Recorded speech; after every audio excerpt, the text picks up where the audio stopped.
Praise the Lord और यीशु सहाय मेरे प्रियो। आज के बाइबल अध्ययन में आपका स्वागत है।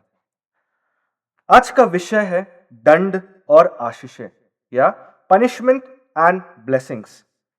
आप जरूर इस विषय को देखकर सोच रहे होंगे, आखिर दंड और आशीषों में क्या संबंध है, इसका नाता रिश्ता क्या है। मेरा यह विश्वास है कि आज परमेश्वर जरूर आपसे इस विषय में बातचीत करेगा, इस विषय के द्वारा बातचीत करेगा। अगर हम सामान्य रूप से समझना चाहें कि दंड क्या होता है, तो हम यह कह सकते हैं कि किसी कानून का उल्लंघन करना जिसके कारण हमें जुर्माना भरना पड़े, उसे हम दंड कह सकते हैं।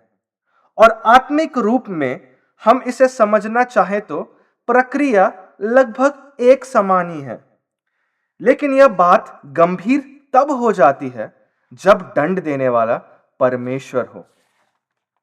लेकिन परमेश्वर हमें दंड क्यों दे? परमेश्वर तो हमसे बहुत प्रेम करते हैं।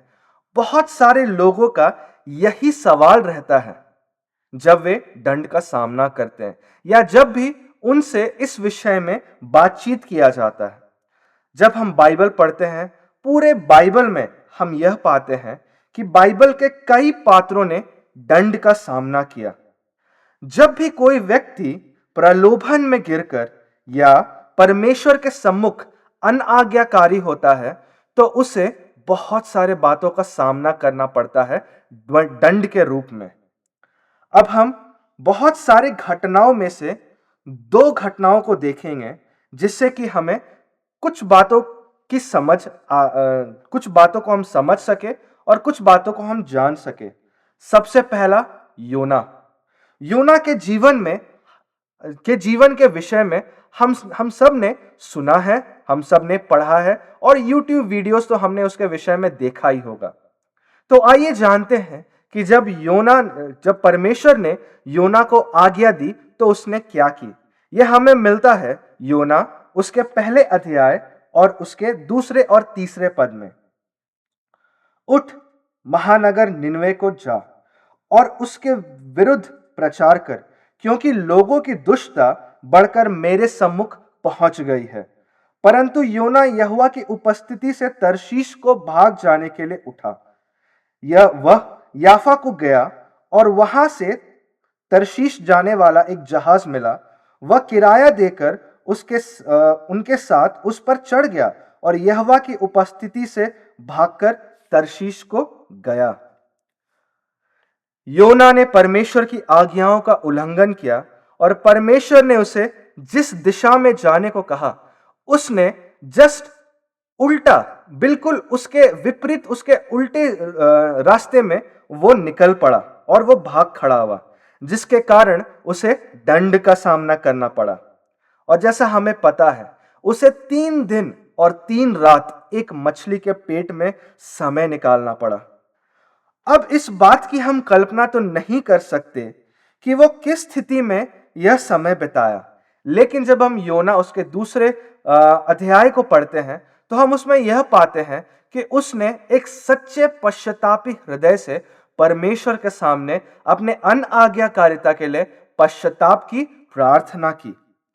अब इसमें सीखने वाली यह बात है प्रियो कि हम कभी भी अपने आप को अगर किसी दंड में पाते हैं या हमारी निर्बलता के कारण, हमारी कमजोरियों के कारण, हमारी गलतियों के कारण अगर हम किसी दंड में अपने आप को उलझा हुआ पाते हैं, तो जरूरत यह है कि हम एक सच्चे पश्चातापी हृदय के साथ परमेश्वर के सम्मुख आए और अपने पापों के लिए क्षमा मांगे। और जब परमेश्वर ने योना को एक नया जीवन दिया, हाँ मेरे प्रियो, परमेश्वर ने योना को 3 दिन और 3 रात के बाद उस मछली के पेट में से बचाया और उसे एक नया जीवन दिया। यह उसके लिए एक आशीष के रूप में सामने आया। और फिर से योना को परमेश्वर ने निनवे जाने को कहा और इस समय वह आज्ञाकारिता को ध्यान में रखते हुए उसने परमेश्वर की बात मानी और वो निनवे को गया। और उसके निनवे के जाने से निनवे के लोग बचाए गए, उस महानगर के लोग परमेश्वर के क्रोध से बचाए गए। तो निश्चय ही ये निनवे के लोग के लिए भी एक आशीष का कारण बना और योना को एक नया जीवन आशीष के रूप में मिला।